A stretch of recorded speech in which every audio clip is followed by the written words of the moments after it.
Everybody out there in the YouTube world, it's your boy Dutch the Demon back with another fun-filled informative video. Today's episode of Prison Stories Uncut is going to be about the wild situation that took place up Hagerstown in that old jail, in that castle.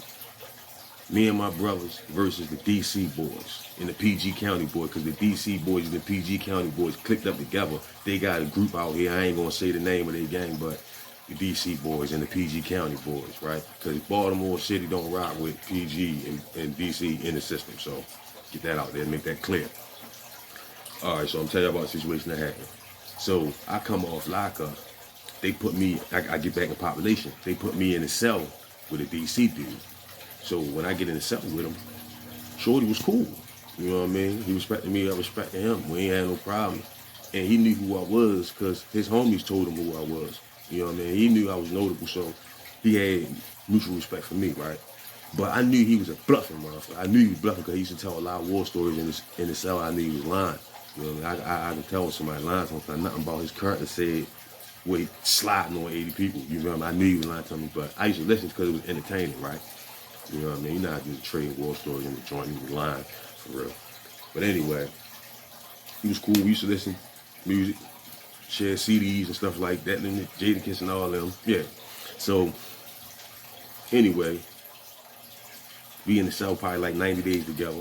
One day, they all go outside for yard, right? They go outside for big yard. It's a night yard, big yard. Because they had small yard in the daytime, they had big yard at night. So they outside at nighttime in the yard lit up with lights. Usually I go out, I never miss that big yard.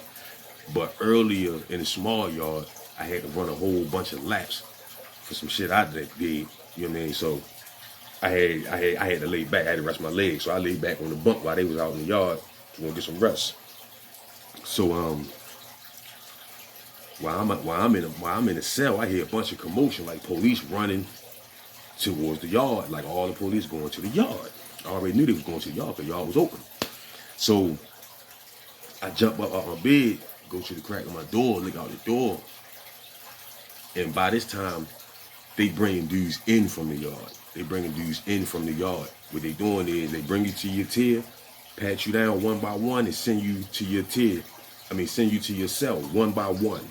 Pat you down, go to your cell. They open your door from the control, let you in, right? So I'm in the crack of the door, and I'm seeing the dudes, the DC dudes coming in from the yard with dirt all over them, like they rolling around in dirt.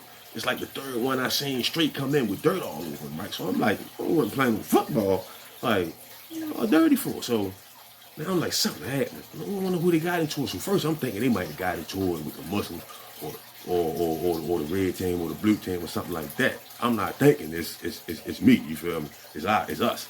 So then I see one of my brothers come in and they pat him down. Well, he's looking at me. He's looking, he see me in the crack of the door, but he's looking at me like trying to give me eye signs, like trying to like tell me with his eyes, like. But when they patted him down, told him to go to his cell, he hurried up and came to my cell and whispered in the crack of the door like, your bunk boy gotta go. And then he went to his cell because they was like, keep it moving, get away from his cell. So he had to hurry up and go in his cell. So when he said, your bunk buddy gotta go, I'm like, bunk buddy? I'm like, oh, something happened. Put my shoes on. Boom. So now I'm in the crack of the door trying to figure out what could have happened. But at this point, already done heard what I need to hear. So ain't no, it is what it is, right? So I'm in the door waiting, looking like trying to see what's going on. So I see my bunk buddy coming. He got dirt on him too. He got a bunch of dirt on him, right? He come in. They open my door because they about to let my cell buddy in. So when they open my door, I'm standing in the doorway like this, looking out on the tier. Everybody know that me and him is the only ones that's in the cell together.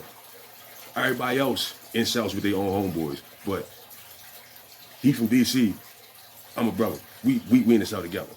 You see what I'm saying? So everybody on the tier know it's about to get funky in this cell, right? So everybody in the door looking like, yo, when he going in with Dutch, I already know it's gonna go down.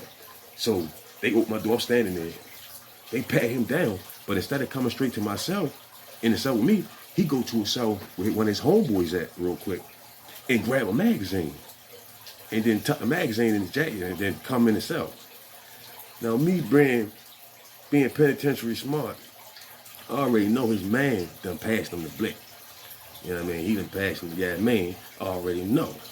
But I'm already on it. So I see it. So the police tell him, man, go in the cell. So when he see me, he automatically trying to talk to him. He like, yo, you ain't gonna believe what just happened out there. You know, he got this look. He got this look on his face like, but he got a magazine in his hand. But they closed the cell door. When they closed the cell door, I'm standing here like this. He walks past me, going to like towards the back of the cell. I guess he's ready to take his jacket off and try to explain what happened or try to sneak me or something. I don't know what he was ready to do. But he walked past me like this. And when he walked past me, he left his back towards me. So I'm like, this dude from, man? So I straight, oh, you know what I mean? Let me go. Come on, y'all, I'm sorry. It was that type of time. But I wasn't trying to hurt him. You see what I'm saying? Because I knew I could take this dude. So I'm like, yo, you know what you about to do before I put hands on you? Get on that door, bang on that door, and tell them you want to get up out of here. He's like, all right, I'm going to get on the door. All the brothers in the door like, hey, Dutch, put him on the door. Put him on the door. I told him, I said, get on that door. Let him go. He run to the door.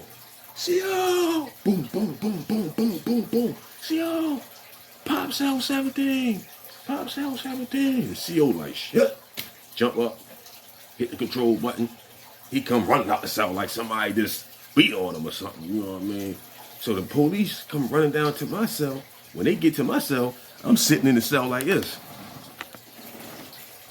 Reading the newspaper. So they like, hey, stand up, man. I stand up. I'm like, what's going on? They like, man, why that man run up out of here like that, man? What's going on, man? I said, man, listen, that man don't want to be in here. They said, man, we already know what's going on. You got this one. They closed my door.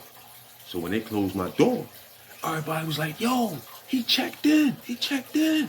Hey, Dutch, take his car inside. Take his car inside. Me, I'm a man of honor. I don't get down like that. I packed all Shorty stuff up for him, put it in his bags for him, put all this stuff away for him, and set it at the door for him. I ain't take nothing out his shit. Because at the end of the day, we was bump buddies. You know what I mean? And we did have a mutual respect for each other. So when the tables turned and it had to go what it was still respect. You know what I mean? So, yeah, that's what happened, man. And to further the story, it went down the next day throughout the whole jail. It went down. Dudes got transferred and sent all out because of the confusion. But in the end, most of the DC dudes got rolled out the jail and sent to different prisons. You know what I mean? But they mostly kept us there. They kept us there. You know what I mean? So I guess that's how they separate. Send one group out, keep one group. So basically, that's what happened. But I'm Dusty Dane. That's my story for the day, man.